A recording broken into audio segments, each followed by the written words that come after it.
Okay mga idol, so meron tayong gagawin ngayon na Rouser 180. Ayan. So dinala dito sa atin, di na umaandar mga idol. No? So dito yung kanyang battery. Ayan. So tinanggalan nila muna ng battery kasi kahit anong push start tayo mag-push start. No? So tingnan natin baka mamaya basic lang problema nito. Ayan. Ayan o. Ayan. So Rouser 180. So ilagay muna natin yung battery niya. Tapos titingnan natin kung may redundo. Tapos mukhang negative na yung carb niya. No? Okay. Ayan, so mga idol, nilagay na natin yung battery niya. So ngayon testing natin kung napupustart pa siya, no? Kung nagre-redundo. Kasi baka mamaya lubat din yung battery. Ayan, pustart natin. Dito lang natin siya re-recta pala. Ayun. So meron siya, no?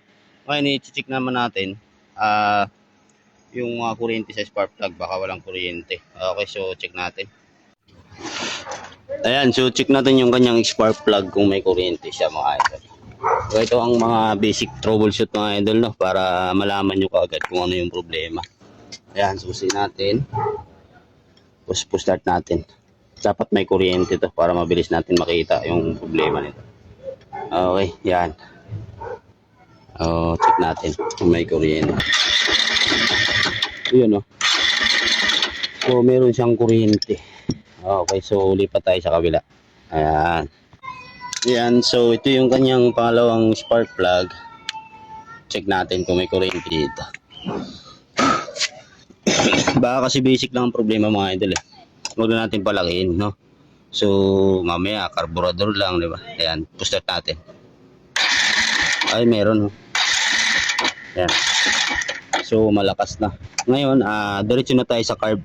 Una natin gagawin sa carb ay i-drain muna natin. Baka kasi may tubig lang, no? Ayan, so drain muna natin yung carb. So ayan mga idol, ito yung kanyang drain. So ngayon, i-drain natin. Baka kasi may tubig lang. Ayan, drain natin, no? Sana hindi matigas. Ayun. So drain natin muna. Baka kasi carb lang. Ay, tunay na tunay. So sana ito, hindi tubig. Ayan. Ay, oh. Walang panis na pala to. Ayan, no? So iba na yung kulay ng kanyang gas. Yan, iba ng kulay ng gasolina niya. Parang kulay orange na. Hindi mo maintindihan na may pagkapula, no? So, ang gagawin natin dito mga idol ay diretso na natin linisin yung carb niya. Okay, so linisin natin yung carb.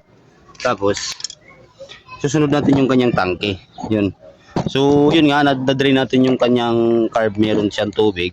So, dito naman tayo ngayon sa tangke. Kasi, ito yung madalas na problema sa mga Rouser 180. So, lagi itong napapasukan ng tubig yung tangke, no? Ayan. So tagalin muna natin. So ayan, tinanggal na natin siya. Tingnan natin kung ano yung laman ng tangke. Ayan, no? Oh, wala na. Ay, wala na. Barado. Ayan, no? Tubig. Tapos may kalawang, may halo siyang kalawang. So ngayon mga idol, diretso na natin yung kanyang carburetor. Pilinisin na natin.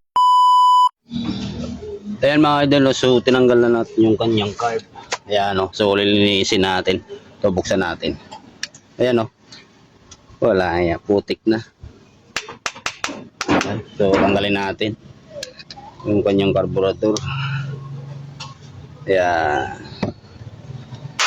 Para makita nyo kung ano yung problema. Ayan. Ayan, no? So, kaya siya hindi umaandar rin naman. Oy.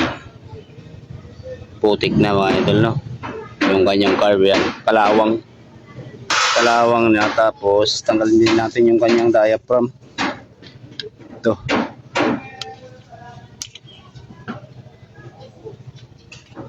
Pag mga ganito kasi mga idol, kailangan yung linisin. Kasi mahirap pagka...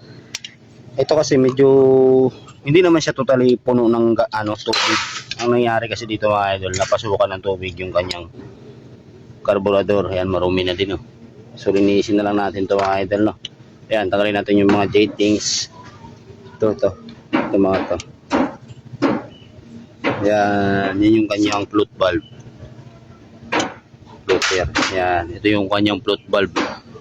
Tapos yung mga ito, lilinisin natin to para para maandar na siya, no? Ayan. So tanggalin muna natin 'to. Ayan. Tanggalin natin 'tong J-tings niya. Yo. May mga kalawang kasi. Ayan. So napasukan ng tubig, no?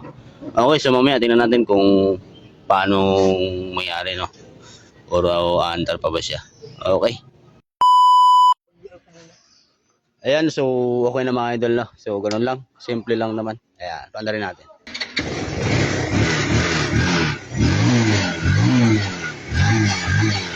Ayan, so andar na naman siya. So ganun lang, basic lang mga idol. Pagka may idea kayo, hindi nyo na kailangan dalhin pa sa mga motorcycle shop. Pagka may alam kayo mga idol, napakadali lang gawin, no? Ayan, so yun lang. Ayan, andar na naman siya. Okay. So, ang kailangan lang talaga, troubleshoot mo maigi bago ka maghanap ng palit ng parts kasi mahirap. Mahal kasi mga parts ito mga idol, no? Ayan. So, okay na naman. So, yun, shoutout sa may-ari nito. Ayan, Rouser 180.